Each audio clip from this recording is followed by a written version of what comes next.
So this is my Oceanic Biocube 29-gallon Nano Reef tank, and it's about 3 weeks old. Just started to stock it with some corals. Basically had to start out with putting some live rock in there, and then slowly adding corals and other invertebrates like snails.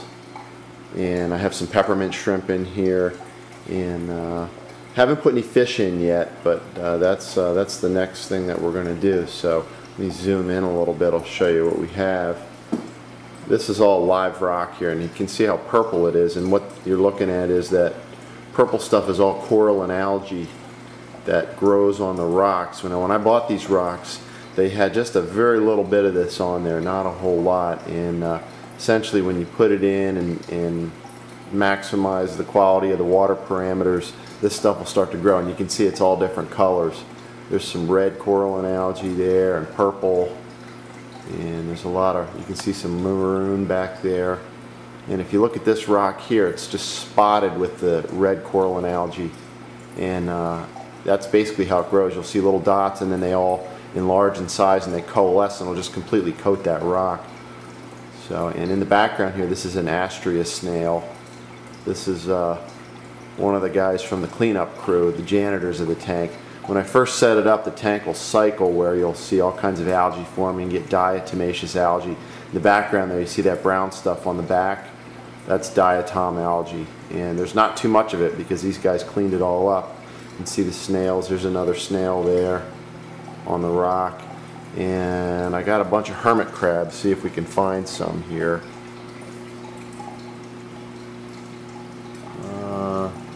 There's one there.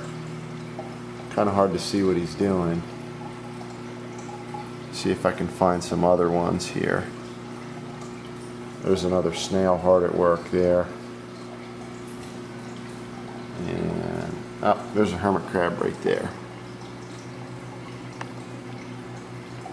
Got some corals too that I just recently put in the tank. This is a green star polyp, and it grows like grass basically, and this whole rock will become encrusted with it, and hopefully this coral back here will start to get covered with it.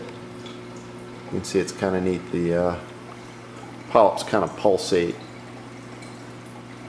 Then over here, this is a hammer coral I got last week, and he's doing pretty good. I just fed him some shrimp the other day, so usually you have to feed him about once a week. And then these are some mushroom anemones that I didn't buy these, but they kind of came as hitchhikers on the rock, and they're starting to spread. There's a big one and a little one, and then over here, let's see if I can find it, kind of in the center of the screen, there's a couple more of them. There you go, right in the dead center of the screen. It's hard to see. These guys back here are some zooanthid polyps, and they're also gonna spread like crazy. And there's some peppermint shrimp there too. I'm not sure if we can see. Here's a hermit crab hard at work.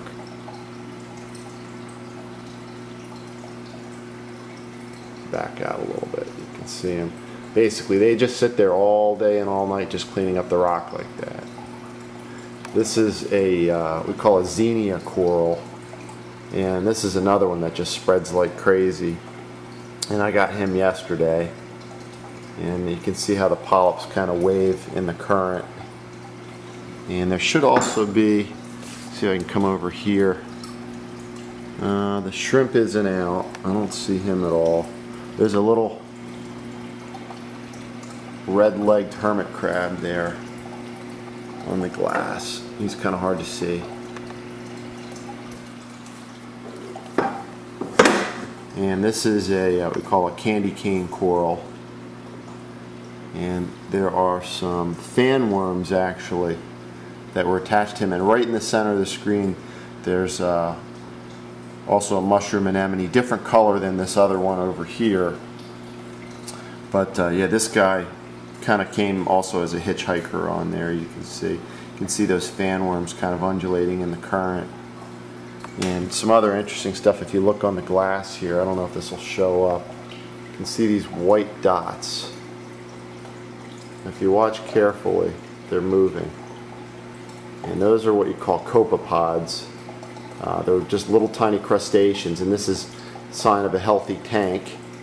And the corals will eat some of these, and fan worms certainly will too, and also the fish. Once I put the fish in there, the fish I'm probably going to put in next week. Again, you kind of have to put things in there sequentially. You don't want to do anything that's really going to throw off the balance of the water. And come over here, see if we can find that shrimp. Yeah, I don't think he's in there. They're in the rocks there somewhere. There's a hermit crab. Got him on the underside of that rock with the xenia coral on it. And again, all this coraline algae there just growing everywhere. There's kind of a close-up of those zoanthids. And then that's pretty much about it. I'll try and give you updates as things are going along. This is my Oscar tank here. It's a 125-gallon tank here. Give you the wide view of it. I got some Oscars. These guys, they look huge, and they are pretty big, but they're definitely not full grown yet or anywhere near that. You can get an idea how big this guy is. I'll put my hand up here. He's probably about maybe 6 or 7 inches at this point. He's pretty big. And there's some smaller ones here. That's a Jack Dempsey right there, and that's also, these are also Jack Dempseys. They're looking for food, that's why they're so close. Another Oscar there, but this guy here, he's the biggest one of the tank, really. Try and get rid of some of that glare. That's it, signing off.